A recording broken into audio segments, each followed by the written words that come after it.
न सिर्फ उद्धव सरकार गिरने की कगार पर है बल्कि शिवसेना भी दो फाड़ होने की कगार पर है, क्योंकि एकनाथ शिंदे के साथ कुल 42 विधायक होने की खबर आ रही है। नमस्कार, आप देख रहे हैं आज तक, आपके साथ मैं हूं अंजना ओम कश्यप। इसमें से शिवसेना के 34 बताया जा रहा है, 34 विधायक हैं, 8 निर्दलीय विधायक एकनाथ शिंदे के साथ हैं, जबकि शिंदे के समर्थन वाले 3 विधायक मुंबई में ही हैं।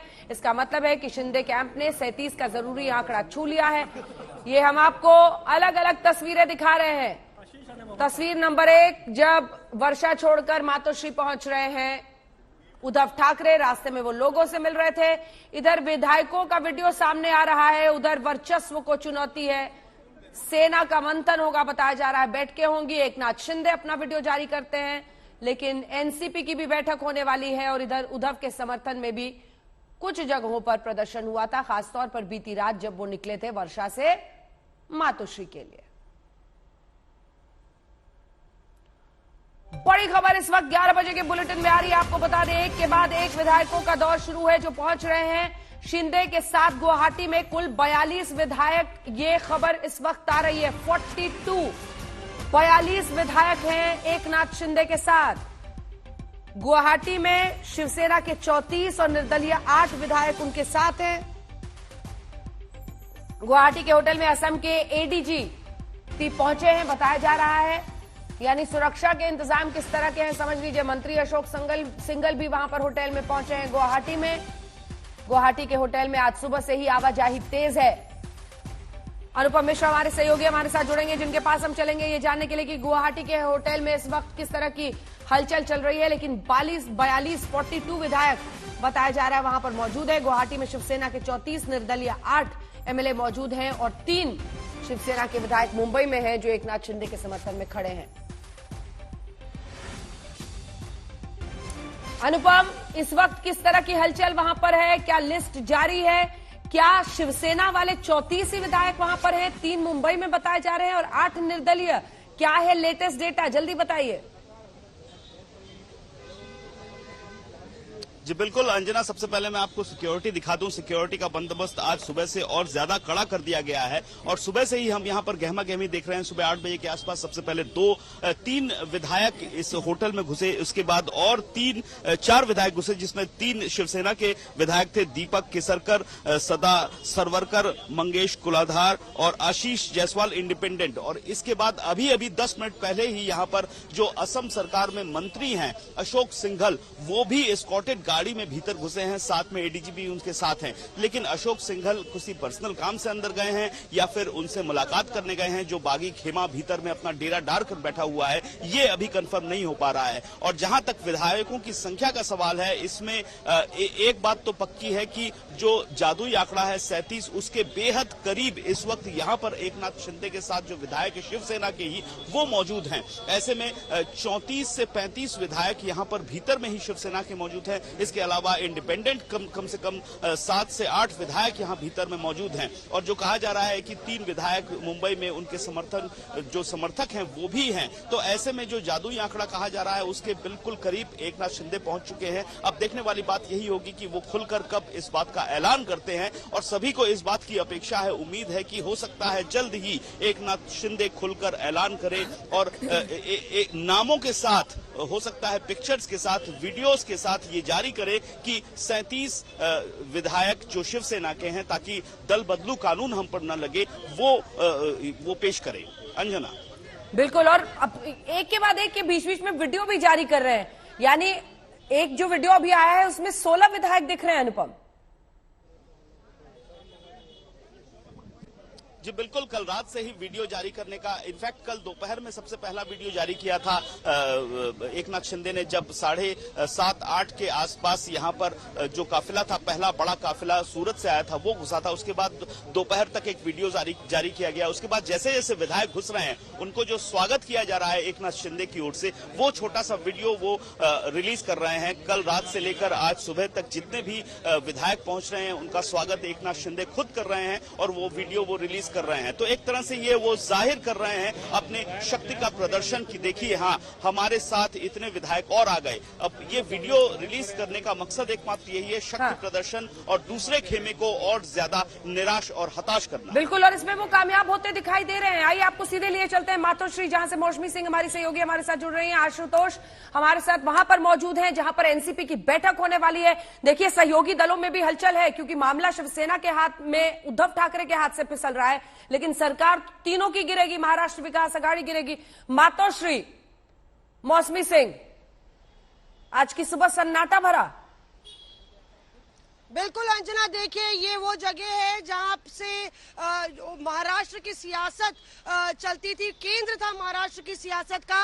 कल देर रात उद्धव ठाकरे अंजना जब यहां पे आए तो उनके मन में बहुत सारे सवाल होंगे। जो उन्होंने प्रेस वार्ता की, जिस तरह से बातचीत की और जो संदेश देने की कोशिश की, लगता नहीं है कि उद्धव ठाकरे की दाल ज्यादा गल पाई। और जिस तरह से लगातार एक के बाद एक विधायक वहां गुवाहाटी में जुड़ते जा रहे हैं, लगातार परेशानी बढ़ रही है। और इस बीच मातोश्री में पहले ये था कि 11:30 बजे बैठक होनी है शिवसेना के उद्धव ठाकरे खेमे के विधायकों की, पर अब वो वर्षा में हो रही है। 11:30 बजे की वो बैठक है। ये देखना होगा कि अगर एकनाथ शिंदे क्लेम कर रहे हैं कि उनके साथ जो 2/3 मेजोरिटी है उससे ज्यादा विधायक हैं, तो आखिर कितने विधायक रह जाते हैं उद्धव ठाकरे की इस बैठक में जिसमें वो हिस्सा नहीं ले रहे हैं।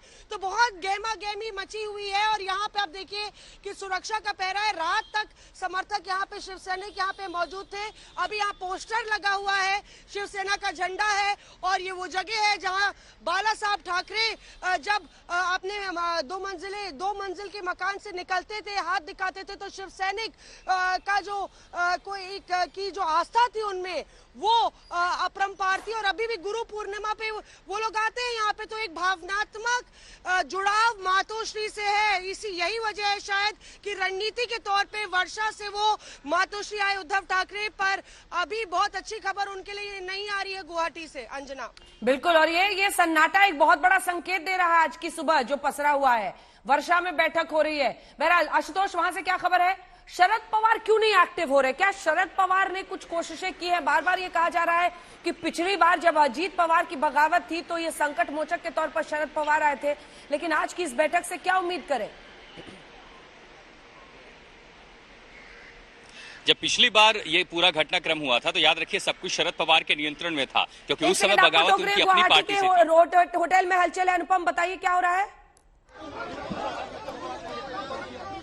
जी, तृणमूल कांग्रेस की ओर से अचानक यहाँ धरना प्रदर्शन शुरू हो गया है, जहां पर एकनाथ शिंदे के गुट के लोग ठहरे हुए हैं। होटल के बाहर तृणमूल कांग्रेस के कम से कम 20 से 25 लोग अचानक से झंडा लेकर एक तरह से गुरिल्ला वॉर की तरह यहाँ पर आ धमके हैं। और ये कल से ही तृणमूल कांग्रेस की ओर से लगातार असम सरकार पर प्रहार किया जा रहा है। कहा जा रहा है कि जिस वक्त असम पूरी तरह से बाढ़ में डूबा हुआ है, ऐसे में जो रॉयल हॉस्पिटैलिटी दी जा रही है वो बिल्कुल भी गलत है। और उसी के मद्देनजर ये विरोध प्रदर्शन यहाँ पर तृणमूल कांग्रेस की ओर से अचानक शुरू हो गया है, एकदम होटल के बाहर, जहां पर सुरक्षाकर्मी भी बहुत बड़ी संख्या में मौजूद हैं। और अब धीरे धीरे होटल से बाहर इनको घेरने की कोशिश में लग गए हैं। लगातार ये विरोध प्रदर्शन, खेमेबाजी और ये धक्का मुक्की का माहौल धीरे धीरे शुरू हो रहा है। आप देख सकती हैं तृणमूल कांग्रेस के जो कार्यकर्ता हैं, हाथ में तृणमूल कांग्रेस का झंडा लेकर असम सरकार की इस कार्रवाई के खिलाफ जो वो उनका आरोप है कि ये कार्रवाई बिल्कुल गलत है। जिस वक्त में असम बाढ़ में डूबा हुआ है, 53 से 55 लाख लोग बाढ़ प्रभावित हैं, ऐसे में असम सरकार क्यों रॉयल हॉस्पिटैलिटी दे रही है इन बागी विधायकों को? और वही माहौल, वही गहमा-गहमी। अब पुलिस देखिए धीरे धीरे घेरने की कोशिश में शुरू हो गई है। पुलिस अब इनको उठाएगी या दूर करेगी, गिरफ्तार भी किया जा सकता है। पुलिस के लोग तृणमूल कांग्रेस के जो कार्यकर्ता हैं उनको घेर रहे हैं। ये अचानक से यहाँ पर गुरिल्ला वॉर की तरह ये कार्रवाई तृणमूल कांग्रेस ने की है। एडीजीपी वहां पर पहुंचे हैं, क्यों?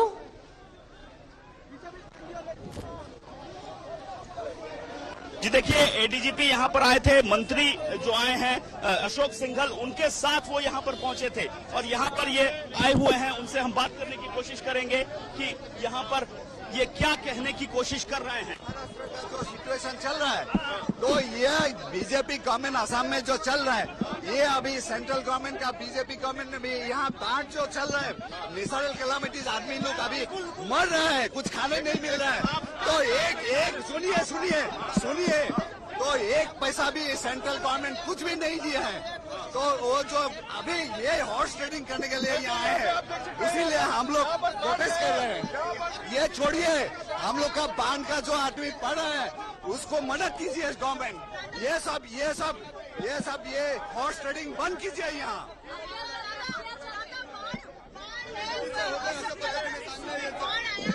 कई लोग मारे गए हैं और उसी वक्त यहाँ पर सरकार यस हाँ वही है। हम लोग का बांध में जो आदमी मर रहा है, यहाँ जो घर बाड़ी सब चल गया है, तो उसको थोड़ा मदद चाहिए सेंट्रल गवर्नमेंट से भी, स्टेट गवर्नमेंट से भी। ये सब कुछ नहीं कर रहा है, आदमी को पूरा बुड़बक बना रहा है। तो अभी उसीलिए ये महाराष्ट्र का एमएलए लोग को यहाँ लाके यहाँ ये सब पॉलिटिकल ये करके रखा है। लेकिन यहाँ हम लोग का आदमी का क्या हो रहा है? पहले हम लोग का बांध का सेंट्रल गवर्नमेंट एक पैसा भी नहीं दिया, स्टेट गवर्नमेंट कुछ मदद नहीं कर रहा है, आदमी लोग मर रहे हैं। उसीलिए ये हम लोग का ये डिमांड है कि ये सब बंद करो, ये पॉलिटिक्स वाला ये सब बिहार जाके महाराष्ट्र में करो। ये महाराष्ट्र का कि ये यहाँ करने का कोई जरूरत नहीं है। ये जो बीजेपी गवर्नमेंट असम का हिमंत बिश्वा शर्मा का चल रहा है, ये हॉस्पिटलिटी का बात नहीं है। यहाँ में परचेज एंड सेल हो रहा है, एमएलए का परचेज एंड सेल हो रहा है। ये एक चीज जैसे आप बाजार में जाके चीज खरीदते हैं, ऐसा यहाँ हो रहा है। ये सब बंद करो, ये पैसा आदमी को दो, हम लोग का जो बाढ़ पीड़ित लोग है उसको दो, वही हम लोग का डिमांड। बिल्कुल अंजना, आप समझ सकती हैं कि हॉर्स ट्रेडिंग का सीधा आरोप तृणमूल कांग्रेस की ओर से लगाकर यहाँ पर विरोध प्रदर्शन हो रहा है। और यहाँ पर जमीन पर भी बैठ गए हैं तृणमूल कार्यकर्ता, जमीन पर बैठकर वो विरोध प्रदर्शन कर रहे हैं। हालांकि संख्या बहुत ज्यादा नहीं है, लेकिन अचानक से पुलिस भी उस वक्त मुस्तैद नहीं थी। अचानक से होटल के बिल्कुल गेट पे ये आ धमके और लगातार विरोध प्रदर्शन शुरू कर दिया है। पुलिस कोशिश कर रही है इन्हें हटाने की, लेकिन अभी तक उसमें कामयाबी पुलिस को नहीं मिल पाई है। और पुलिस चारों ओर से घेर कर रखी हुई है विरोध प्रदर्शन कर रहे कार्यकर्ताओं को। रिपुन बोरा जो तृणमूल कांग्रेस के यहाँ पर वरिष्ठ नेता हैं, उनके नेतृत्व में ये जो विरोध प्रदर्शन है ये यहाँ पर शुरू हुआ है। अंजना, बिल्कुल, आप तस्वीरें वहां से दिखाते रहिए। कोई भी हलचल होती है थोड़ा सा कैमरा बोलेगा नीचे कर लेगा, ऊपर की तरफ कैमरा उठा हुआ है। कोई भी हलचल वहां पर होती है फौरन आपके पास आएंगे। आशुतोष, आप अपनी बात पूरी कीजिए। इस बीच आपको बता दें हमारे साथ आनंद दुबे शिवसेना का पक्ष रखने के लिए जुड़ गए हैं और सुब्रष्टा राजनीतिक विश्लेषक के तौर पर हमारे साथ जुड़ेंगी। लेकिन जल्दी से, Sharad Pawar missing in action क्यों ऐसा लग रहा है इस बार है? उसकी दो वजह हैं। सबसे पहली बात कि इस बार जो टूट हुई है वो शिवसेना के अपने घर में हुई है, और आपको लिए इसके परसों शरद पवार की प्रेस कॉन्फ्रेंस के कुछ शब्द याद करने होंगे कि ये शिवसेना का आंतरिक मसला है। पॉइंट नंबर 2, मैं तभी इंटरवेंशन करूंगा जब उद्धव ठाकरे मुझे निर्देश देंगे कि आगे क्या करना है। यानी सीधे सीधे उन्होंने कह लिया था आपका मसला है, आप देख लीजिए। और रही बात जब पिछली बार सरकार फडणवीस ने बनाई थी अजीत पवार के साथ मिलकर, तब जो टूट थी वो एनसीपी के अपने घर में थी, जहां शरद पवार का वर्चस्व था। उनके कहने पर उनके विधायक उनके साथ आ खड़े हुए, उनके पार्टी के नेता आ खड़े हुए। लेकिन इस बार शिवसेना के विधायक टूटे हैं। एक कार्डर बेस्ड पार्टी संगठन में जो एक अलग इमोशंस पर चलती है, उसका टूट। और उसकी टूट के साथ साथ शरद पवार को यह अंदाजा हो गया था कि आप किसको मनाने जाएंगे। अगर उद्धव ठाकरे अपने विधायकों पर नियंत्रण नहीं रख सके, उनकी सरकार के नाक के नीचे इतनी बड़ी बगावत हो गई और उन्हें नहीं पता चला, तो शरद पवार मनाने किसको जाएंगे। और इसीलिए जो बैठक देखिए 11 बजे, हमें ये लगभग पता था कि 11 बजे यहां पर बैठक होगी। फिलहाल दिलीप वलसे पाटिल और दूसरे जो नेता है वो शरद पवार के घर पहुंचे हैं, वहां कुछ मंथन करेंगे। उस मंथन के बाद यहां आकर के बात करेंगे। कई सारे एनसीपी के विधायक दबी जबान में, अभी तक आपको बताऊं, दबी जबान में ही सिर्फ ये कह रहे हैं कि कहीं ऐसा तो नहीं कि ये सब कुछ उद्धव ठाकरे की ही स्क्रिप्ट का हिस्सा है, कि 2.5 साल तो उनके अपने पूरे हो गए और अब उन्हें लग रहा है कि वापस एनसीपी का सीएम बनाना पड़ेगा, तो करें क्या। बहुत सारे कयास हैं, जितने मुंह उतनी बातें हो रही हैं। ऐसे में शरद पवार को एक तो अपने नेतृत्व को भी दिखाना है, महाराष्ट्र में अपने विधायकों पर भी होल्ड बनाए रखना है, पार्टी को भी चलाए रखना है, और सबसे बड़ी चुनौती ये है कि शिवसेना टूट जाती है सरकार गिर जाती है तो उनके पास आगे ऑप्शन क्या है? उनकी राजनीति में और महाराष्ट्र की राजनीति में उनका वर्चस्व कहां रह जाएगा? वो तो विपक्ष में आके खड़े हो जाएंगे। इसीलिए आज जो मंथन है वो बेहद महत्वपूर्ण होगी एनसीपी के खेमे में। अंजना, दिल्ली में उन्होंने कहा था कि अगर विपक्ष में बैठना होगा तो विपक्ष में बैठेंगे। आनंद दुबे जी, ये तमाम पार्टियां आज सवाल कर रही हैं और ये जानने की कोशिश कर रही हैं कि इतनी बड़ी बगावत, आपके इतने सारे विधायक, अब तो कुनबा कल से फिर बढ़ गया है सर, रोज आपके साथ लाइव पर बैठती हूं और आंकड़ा कुछ और 5-7 बढ़ जाता है और पता ही नहीं चला उद्धव ठाकरे को। ये कैसे नेता साबित हुए? नमस्कार अंजना जी। नमस्कार। देखिए, ऐसा है कि विधायक, सांसद, नगर सेवक ये जनप्रतिनिधि होते हैं और पार्टी का अपना एक स्वयं उसका एक पार्लियामेंट्री बोर्ड होता है, उसका एक संविधान होता है, उसका एक स्ट्रक्चर होता है। तो हमारी जो पार्टी है वो शुरू से गठ प्रमुख, शाखा प्रमुख, विभाग प्रमुख चलाते आए हैं। तो पार्टी को कोई नुकसान नहीं हुआ है। नेता भागते हैं, बड़े बड़े विधायक भागते हैं, सांसद भागते हैं, पार्टी कहीं नहीं भागती। इससे भी बड़े बड़े झटके हमने देखे हैं। तो पार्टी पूरी तरह मजबूत है। कल 3 घंटा लग गया उद्धव जी को वर्षा से। 1 मिनट बता रहा हूं, कल समझे नहीं आप, सवाल ही नहीं समझे। मैं आपसे क्या पूछ रही हूं? मैं पूछ रही हूं कि क्या पहली बार शिवसेना ठाकरे परिवार के हाथ से फिसल रही है? पार्टी तो रहेगी ही, 2/3 बहुमत अगर है तो मैं वही समझा रहा हूं। सदन में नेता बनने का दावा ठोक देंगे अब एक नाथ नहीं, मैं वही कह रहा हूं कि विधायक गए हैं, सांसद गए हैं, नगर सेवक चले जाएं, पार्टी कहीं नहीं जाती। कल 2-2.5 घंटे लगते हैं 15 किलोमीटर की दूरी तय करने में। वर्षा से मातोश्री की दूरी ज्यादा से ज्यादा 12-15 किलोमीटर है, लेकिन इतना समय लगता है। लोगों का प्रेम देखिए, लोग फूल बरसा रहे हैं, लोग झंडा लेकर खड़े हैं, लोग बारिश में भीग कितना रहे हैं। टाइम लगा था सर? कितना टाइम?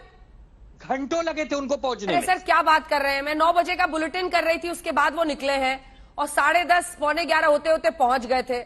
अरे तो वही कह रहा हूं कि 15 किलोमीटर को कितना समय लगता है पहुंचने में? बढ़ाइए मत, ज्यादा से ज्यादा ज्यादा आधा घंटा, ज्यादा से ज्यादा आधा घंटा, पौना घंटा, लेकिन लगा कितना? करीब करीब 1.25-2 घंटा आप ही बता रही हैं। तो देखिए अंजना जी, विषय क्या है कि कल उद्धव जी ने जो एक भावनात्मक अपील की, वो देश की जनता ने सुना और देखा कि जब कुल्हाड़ी पेड़ पर प्रहार करती है और पेड़ को पीड़ा पहुंचती है तो उस कुल्हाड़ी के प्रति उसकी भावना कुछ नहीं होती, क्योंकि तो कुल्हाड़ी है, वो तो काटेगी। लेकिन उस कुल्हाड़ी में जो लकड़ी लगी हुई है वो मेरे ही पेड़ की तोड़ी हुई टहनी से बनी हुई है। प्रभु, लेकिन इतनी सारी कुल्हाड़ियां हो गई फिर तो, इतनी सारी कुल्हाड़ियां हो गई। एक सेकंड, मौसमी और आशुतोष दोनों इशारा कर रहे हैं। जल्दी से आशुतोष आ रही हूं। मौसमी अंजना, ये खबर आ रही है, बहुत खबर आ रही है कि उद्धव ठाकरे अभी तमाम सचिवों की बैठक लेंगे। मंत्रालय में जो सचिव हैं उनसे बैठक लेंगे, तमाम डिपार्टमेंट्स की वर्चुअली वो इस बैठक का हिस्सा होंगे। तो एक वक्त है जब तमाम विधायक जो उद्धव खेमे के हैं वो मिल रहे होंगे वर्षा में, और बतौर सीएम भले ही उन्होंने वर्षा छोड़ दी है, ये संकेत देते हुए कि सरकार हमारी चल रही है, सरकार का कामकाज चल रहा है, मैं महाराष्ट्र का मुख्यमंत्री हूं और मैं अपना काम कर रहा हूं। सचिवों की बैठक लेने जा रहे हैं उद्धव ठाकरे। ठीक है, बड़ी खबर, सचिवों की बैठक ले रहे हैं और वो भी वर्षा में। जल्दी से आशुतोष, आपकी खबर।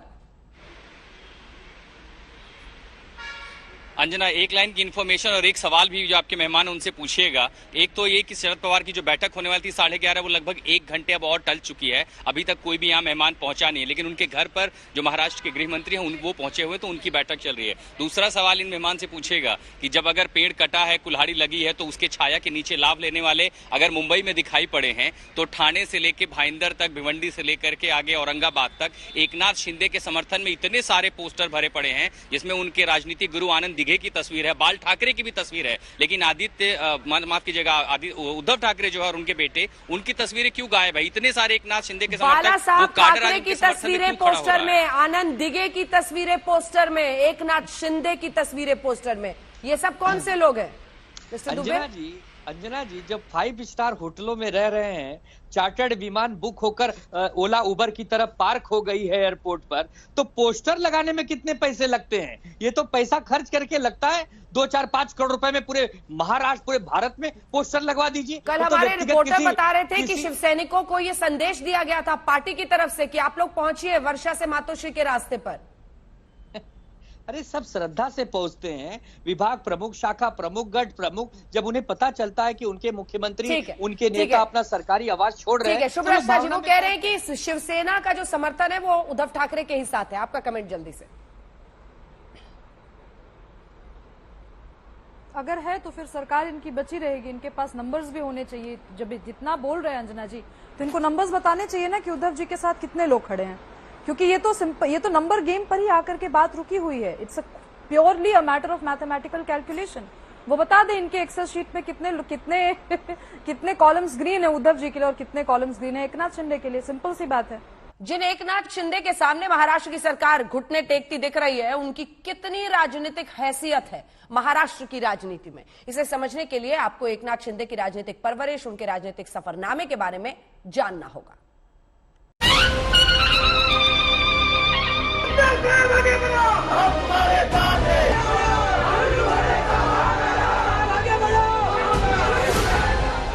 शिवसेना भवन तप रहा है, मातोश्री हैरान है।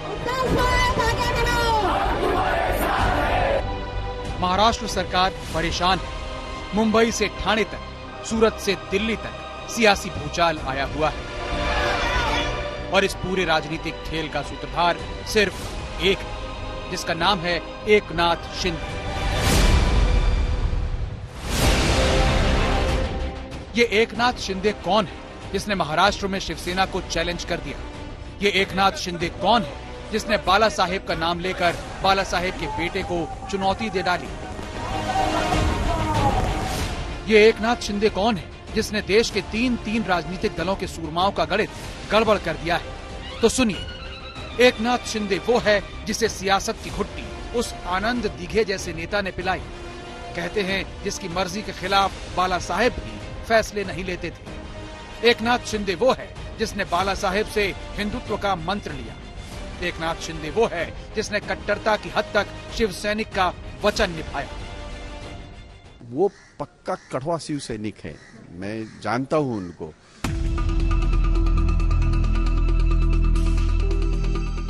एकनाथ शिंदे वो है जिस पर बगावत का दाग तो लगा है, लेकिन वो बाला साहेब और आनंद दीघे की राह पर चलने को अडिग है।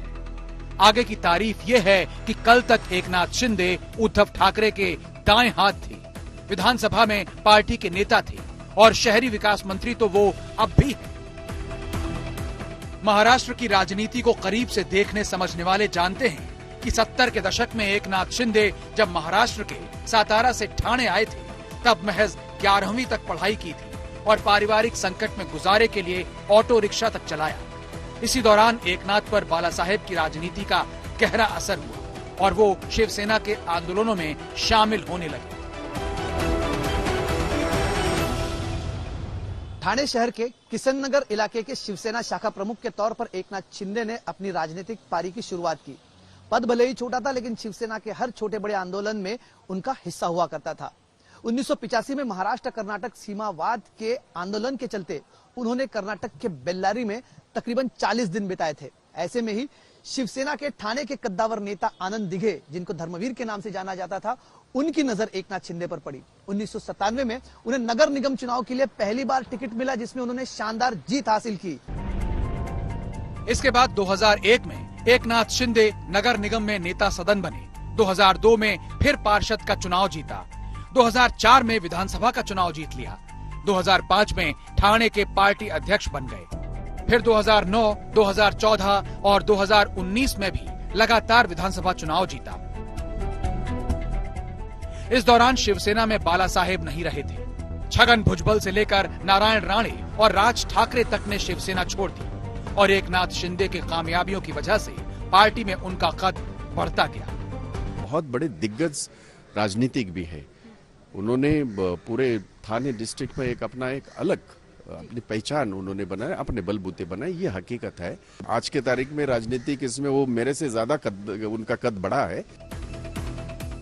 एकनाथ शिंदे आज अगर उद्धव ठाकरे के सामने एनसीपी कांग्रेस से गठबंधन तोड़ने का अल्टीमेटम रखने की हिम्मत रखते हैं, तो उसके पीछे मराठी सियासत में उनकी मेहनत और रसूख ही है। क्योंकि एकनाथ शिंदे ने अपने बलबूते ठाणे से लेकर कल्याण डोंबिवली, उल्हासनगर, भिवंडी, अंबरनाथ, बदलापुर नगर निगम में शिवसेना का परचम लहराया, बल्कि जिला परिषद तक पर कब्जा किया। चाहे ठाणे के लिए क्लस्टर डेवलपमेंट का मुद्दा हो या ठाणे मेट्रो का, या फिर आखिरी सांसें ले रहे MSRDC में नई जान फूंकने का, शिंदे ने सरकार में रहते हुए कामकाज में कोई कसर नहीं छोड़ी। लेकिन ये शायद इत्तेफाक ही था कि एक दिन पहले शिंदे ने अपने राजनीतिक गुरु आनंद दीघे पर मराठी मूवी बनाई और दूसरे ही दिन अपने हिंदुत्व की शपथ याद कर शिवसेना से बगावत कर डाली। यही परेशानी है कि शिवसैनिक ऐसा तैयार हुआ है जो बाला साहब और दीघे साहब के तालीम में तैयार हुआ है। वो कभी खुद के लिए कभी कुछ मांगता नहीं, और ये अगर ऑफर एकनाथ शिंदे जी से आई हुई है तो बहुत ही गलत है, ऐसे मुझे लगता है। ये स्वार्थ कहीं पर दिखाई दे रहा है, ये इस तरीके की भूमिका हो गई। उनका ट्वीट अगर देखा जाए तो कहीं ना कहीं हिंदुत्व पॉलिटिक्स के ऊपर वो ध्यान दे रहे हैं, तो कहीं ना कहीं क्या शिवसेना का हिंदुत्व कॉम्प्रोमाइज हो गया है जब से वो महाविकास आघाड़ी के बात हुए? नहीं, तो ये अगर रहता तो वो पहले दिन पे ही छोड़ के चले जाते हैं। कारण चाहे जो हो, लेकिन अब उद्धव ठाकरे के सामने एकनाथ का सीधा अल्टीमेटम है, या तो एकनाथ वाले हिंदुत्व के हिसाब से फैसले लें या फिर सरकार गिरेगी। मुंबई से साहिल जोशी के साथ आज तक ब्यूरो। महाराष्ट्र की सियासत में गजब का मुकाबला चल रहा है, दोनों तरफ की टीमें और उनके आंकड़े हम आपको दिखाएंगे, लेकिन उससे पहले लिए चलते हैं सीधे मुंबई, जहां पर इस वक्त डेप्यूटी स्पीकर से आप एक्सक्लूसिव बातचीत सुनेंगे। हमारे सहयोगी ऋतिक उनसे बात कर रहे हैं। कानून का जो किताब है उसके ऊपर सब कुछ दिया है ना, उसमें से देखता हूं मैं। अब हमारे सूत्र तो ये भी बता रहे हैं कि क्योंकि पर्याप्त संख्या एकनाथ शिंदे के पास हो गई है और इतने सारे एमएलए है जो 37 से भी ज्यादा है, अब 2/3 मेजोरिटी से ज्यादा होने के बाद वो और एक लेटर भेज सकते हैं आपको। भेजेंगे तो देखेंगे ना, मैं क्या लिखता है, कैसा डिसीजन क्या लेना है वो मैं खुद देखूंगा। तो फिलहाल हम क्या समझे, शिवसेना एक पार्टी के तौर पर अस्तित्व में विधिमंडल में है या नहीं है? अभी तो शिवसेना है ना, बाद में देखूंगा क्या होगा वो।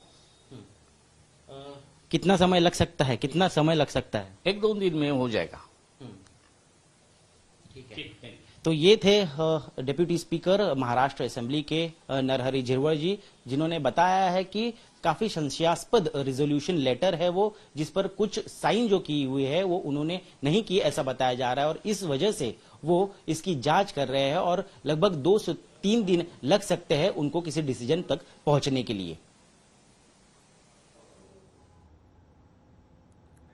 ऋत्विक हमारे सहयोगी को सुन रहे थे, जिन्होंने एक्सक्लूसिव बातचीत की है डेप्यूटी स्पीकर महाराष्ट्र से। संकट पर महाराष्ट्र के डेप्यूटी स्पीकर का बड़ा बयान, जो बातें उन्होंने कही है वो एक एक करके आपको बताते हैं, फिर पूरी बातचीत फिर से सुनाएंगे। कानून के मुताबिक सब कुछ होगा, थोड़ा टाइम दीजिए। जब शिवसेना के अस्तित्व पर सवाल पूछा तो शिवसेना अस्तित्व में है ना, एकनाथ शिंदे चिट्ठी भेजेंगे तो देखेंगे। ये कहा जा रहा है कि डेप्यूटी स्पीकर को चिट्ठी भेजकर वो कह सकते हैं कि सदन के नेता वो हैं, सदन में शिवसेना के नेता वो है, 1-2 दिन में फैसला हो जाएगा, ये डेप्यूटी स्पीकर ने कहा है।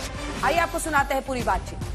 महाराष्ट्र में सियासी घमासान के बीच एकनाथ शिंदे ने जो गुट बनाया है, उन्होंने एक रिजोल्यूशन पास करके एक लेटर जो है डेप्यूटी स्पीकर जो है महाराष्ट्र असेंबली के, उनको वो रेजोल्यूशन भेजा है। खुद डेप्यूटी स्पीकर नरहरी झिरवळ जी हमारे साथ है और उनसे हम क्लैरिटी लेने की कोशिश करेंगे, जानने की कोशिश करेंगे कि आखिर मसला क्या है, क्योंकि एकनाथ शिंदे ने जो 34 एमएलएस के साइन किया हुआ लेटर आपको भेजा है, हालांकि उसमें 4 इंडिपेंडेंट भी है, 30 शिवसेना के हैं और अभी सुबह और कुछ एमएलए वहां पर जाकर जुड़ गए हैं शिवसेना के। तो इस स्थिति में क्या वो लेटर आप कंसिडर करने वाले हैं?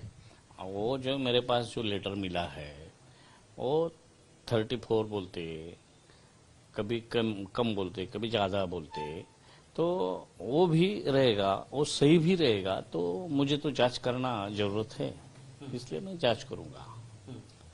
जांच करने की जरूरत क्यों पड़ रही है? क्योंकि हम देख रहे हैं वहां से विजुअल्स आ रहे हैं, वीडियोज आ रहे हैं कि एमएलए उनके साथ में हैं।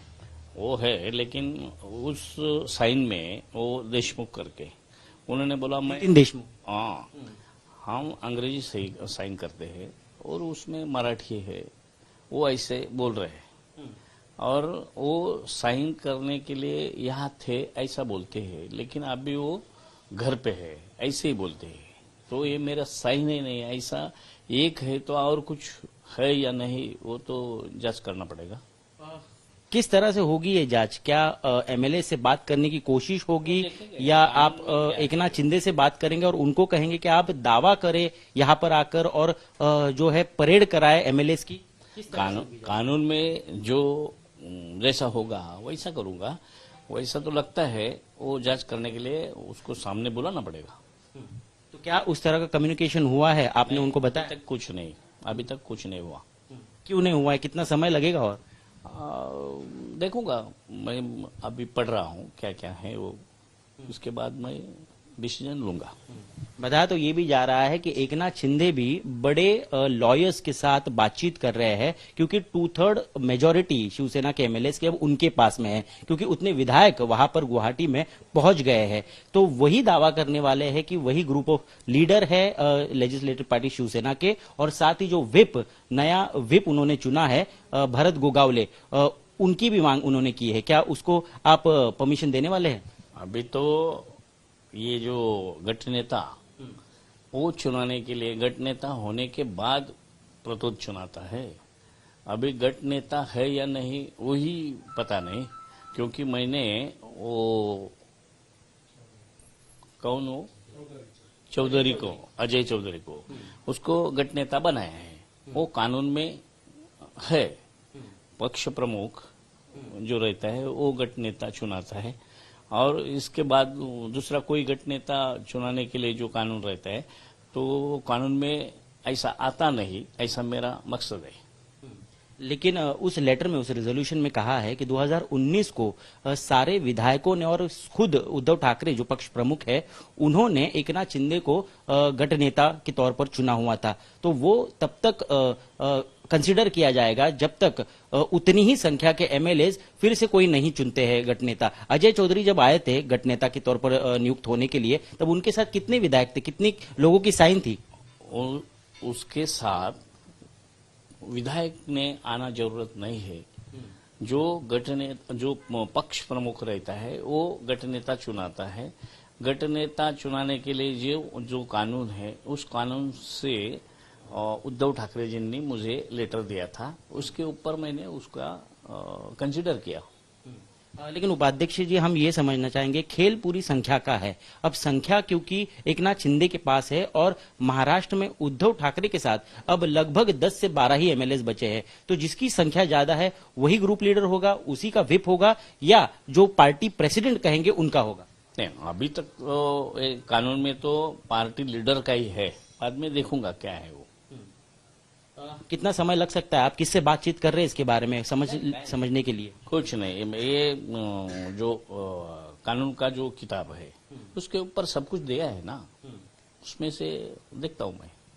अब हमारे सूत्र तो ये भी बता रहे हैं कि क्योंकि पर्याप्त संख्या एकनाथ शिंदे के पास हो गई है और इतने सारे एमएलए हैं जो 37 से भी ज्यादा है, अब 2/3 मेजोरिटी से ज्यादा होने के बाद वो और एक लेटर भेज सकते हैं आपको? भेजेंगे तो देखेंगे ना, मैं क्या लिखता है, कैसा डिसीजन क्या लेना है वो मैं खुद देखूंगा। तो फिलहाल हम क्या समझे, शिवसेना एक पार्टी के तौर पर अस्तित्व में विधिमंडल में है या नहीं है? अभी तो शिवसेना है ना, बाद में देखूंगा क्या होगा वो। कितना समय लग सकता है? कितना समय लग सकता है? 1-2 दिन में हो जाएगा। ठीक है। तो ये थे डिप्यूटी स्पीकर महाराष्ट्र असेंबली के नरहरी झिरवळ जी, जिन्होंने बताया है कि काफी संशयास्पद रिजोल्यूशन लेटर है वो, जिस पर कुछ साइन जो की हुई है वो उन्होंने नहीं की, ऐसा बताया जा रहा है, और इस वजह से वो इसकी जांच कर रहे हैं और लगभग 2 से 3 दिन लग सकते हैं उनको किसी डिसीजन तक पहुंचने के लिए। तो महाराष्ट्र पॉलिटिकल लीग में एक बात तो तय है कि डेप्यूटी स्पीकर फिलहाल कुछ भी बड़ा फैसला लेने को तैयार नहीं है। अगर रेफरी और अंपायर के तौर पर उन्हें देखें तो वो उस चिट्ठी पर ही सवाल खड़े कर रहे हैं जिसमें 35 विधायकों के दस्तखत है। उनका कहना है कि जब एक नितिन देशमुख ने कहा है कि मैंने साइन किया ही नहीं था, तो फिर ऐसे में बाकियों के लिए भी यही कहा जाएगा, सब कुछ का परीक्षण पहले किया जाएगा। इस बीच बड़ी खबर आ रही है, गुवाहाटी के होटल से शिवसेना एमएलए की लिस्ट आ गई है। 35 विधायक उसमें बताए जा रहे हैं। 35 विधायकों के नाम हैं और उनका दावा है कि 3 और शिवसेना के विधायक जो उनके समर्थन में है वो मुंबई में है। तो 35 और 3 हो जाते हैं 38, यानी 2/3 वाला आंकड़ा वो पार कर लेते हैं और ऐसे में शिवसेना पर ही वो अपना दावा ठोकने की स्थिति में पहुंच चुके हैं। बड़ी खबर इस वक्त की हम आपको बता रहे हैं। शिंदे कैंप में कुल 35 + 30 यानी कि 38 एमएलए का दावा है। उद्धव की सरकार, बागियों का फाइनल वॉर। उसी में आप देखिए कि किस तरह से पार्टी अब टूटने के कगार पर दिखाई दे रही है। उद्धव ठाकरे के लिए बहुत बड़ी चुनौती का दिन, शिवसेना के लिए ऐतिहासिक दिन, क्योंकि ठाकरे परिवार का ही वर्चस्व टूटता हुआ दिखाई दे रहा है।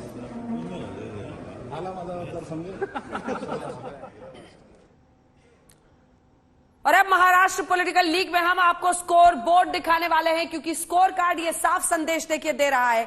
125 टीम उद्धव के पास सिर्फ बच जाते हैं। 144-45 है जादुई आंकड़ा। वहीं 162 लोग हैं टीम शिंदे में, 38 का वो दावा कर रहे हैं। ये अपने आप में एक ऐसा स्कोर कार्ड है जो न सिर्फ महाराष्ट्र विकास आघाड़ी सरकार को गिरा सकता है, बल्कि शिवसेना को तोड़ सकता है। एकनाथ शिंदे का वर्चस्व शामिल हो सकता है। अब दूसरी तरफ जो बातें लिखी हैं वो आपको दिखाते हैं, क्योंकि दोनों की टीमों में जो सवाल जवाब है, आपसी मतभेद है, उसके कई सारी परतें खुल रही हैं। टीम शिंदे बगावत का बाउंसर फेंकते हैं।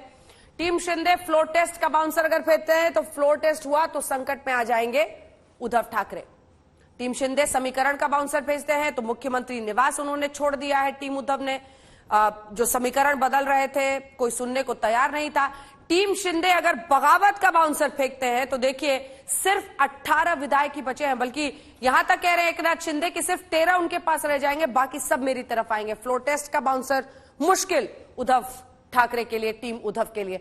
तो ये तमाम ऐसे बाउंसर्स हैं जो एक के बाद एक एकनाथ शिंदे फेंक रहे हैं, और उन बाउंसर्स का सामना करना बहुत मुश्किल हो जाएगा उद्धव ठाकरे और उनकी टीम के लिए।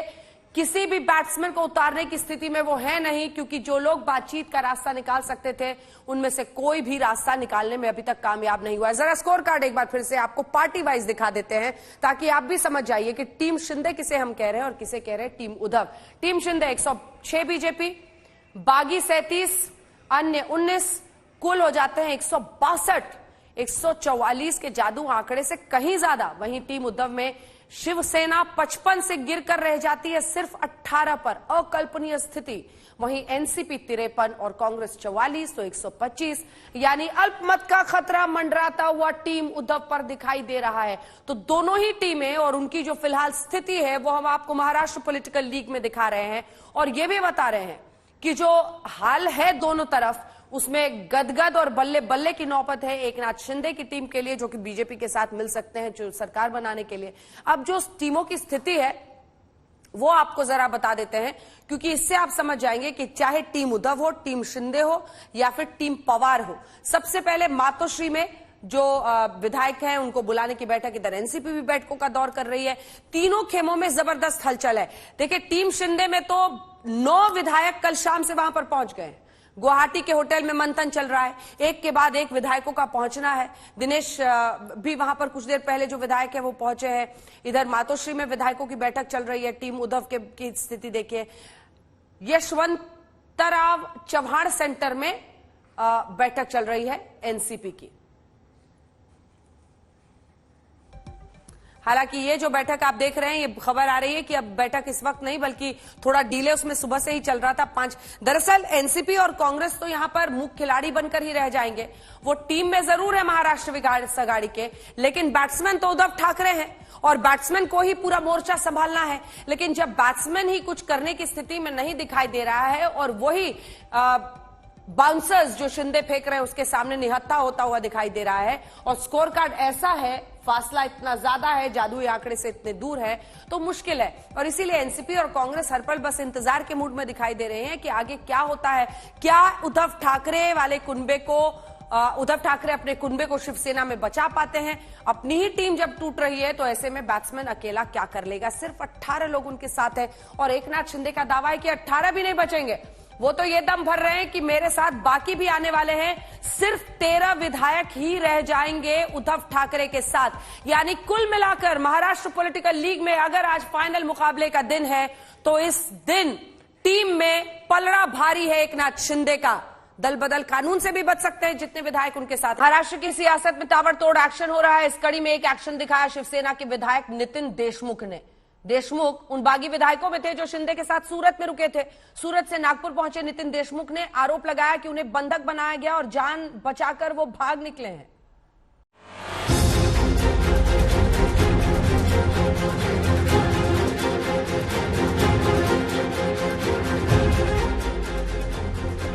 शिवसेना पर कब्जे की जंग छेड़ने वाले एकनाथ शिंदे को ये तस्वीर अच्छी नहीं लगी। दावा ये था कि नितिन देशमुख बागी विधायकों के साथ सूरत में हैं, लेकिन कुछ घंटों के भीतर ही नितिन देशमुख का नागपुर में उनके घर पर आरती उतारकर स्वागत किया जा रहा था।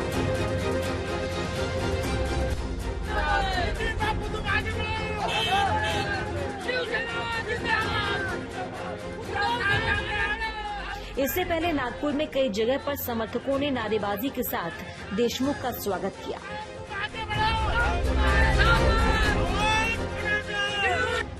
सूरत से नागपुर वापसी के बाद थके थके दिख रहे नितिन देशमुख ने एकनाथ शिंदे गुट पर संगीन आरोपों की बौछार कर दी। कहा कि उनको गुमराह करके जबरन सूरत ले जाया गया, बंधक बनाकर रखा गया और जब उन्होंने बागी गुट का साथ देने से इनकार किया तो अस्पताल ले जाकर उनको इंजेक्शन लगाया गया। 100-150 पुलिस ने उठा के मेरे को हॉस्पिटल में लेके गए और वहाँ ऐसा एक नाटक रचा है कि मेरे को अटैक आ गया और ऐसा संदेशा दिया, लेकिन अटैक आने का कारण बता के कुछ तो भी मेरे बॉडी पे प्रक्रिया करना चाहते थे, यानी मेरा घात करना चाहते थे, लेकिन ईश्वर की कृपा से मैं सही सलामत हूँ, अभी भी अच्छा हूँ। मेरे को कोई प्रकार का अटैक आया नहीं, कोई प्रकार की मेरी बीपी शुद्ध बढ़ी नहीं है। नितिन देशमुख ने बार बार कहा कि वो असली शिव सैनिक हैं और उद्धव ठाकरे के साथ हैं। सर आप किसके साथ हो? और मैं उद्धव जी ठाकरे साहब के साथ में हूँ, हमारे नेता जी है, मुख्यमंत्री महोदय से बोलना डाला। इस बीच शिवसेना के नेताओं के मुताबिक शिंदे के साथ जो विधायक हैं, उनके परिवार वाले उनकी सुरक्षा को लेकर फिक्रमंद है। शिवसेना ये संदेश बागी विधायकों तक पहुंचाना चाहती है। तो विधायक चले गए वहाँ, शायद वो चैनल उनको देखने को मिल रहा है कि नहीं मालूम नहीं, लेकिन उनके घर के लोग बहुत परेशान हैं। यही मैसेज हमको संभाजी नगर से आए, वहाँ के लोग बता रहे थे। हिंगोली में भी वही लोग उसके बारे में सोच रहे हैं। नांदेड़ में तो उनके परिवार के लोग जो है। हालांकि नितिन देशमुख के वापस आने से भी उद्धव खेमे को कोई मजबूती नहीं मिलेगी, लेकिन उनके आरोपों ने एकनाथ शिंदे के विधायकों को अपने साथ रखने के तौर तरीके को लेकर सवाल जरूर उठा दिए हैं। अकोला से धनंजय साबले के साथ योगेश पांडे, नागपुर, आज तक। उद्धव ठाकरे के कुनबे में भगदड़ मच रही है तो तमाम पार्टियां अपने अपने लोगों को संभालने में जुट गई हैं। एनसीपी की बैठक हालांकि 1 बजे होनी थी, पहले 11 बजे की खबर आई, लेकिन अब खबर आ रही है कि 5 बजे ये बैठक होगी और इसमें तमाम विधायक और सांसद एनसीपी के शरद पवार के साथ शामिल रहेंगे। हालांकि अभी जो बैठक इस वक्त चल रही है उसमें बताया जा रहा है कि कुछ नेता मौजूद हैं जो शरद पवार के साथ इस वक्त बातचीत कर रहे हैं। स्थिति ऐसी हो गई है विषम कि सरकार टूटने की कगार पर है और तीनों ही महाराष्ट्र विकास आघाड़ी की पार्टियों को अपने अपने कुनबे को मजबूत रखना है। तो टीम उद्धव ठाकरे और टीम शिंदे में जबरदस्त मुकाबला चल रहा है। बाउंसर्स एक के बाद एक फेंक रहे हैं। एकनाथ शिंदे मुकाबला करना है बैट्समैन उद्धव ठाकरे को। क्या होती है स्थिति महाराष्ट्र पॉलिटिकल लीग की, हमारी नजर बनी हुई है। आप देखते रहिए आज तक।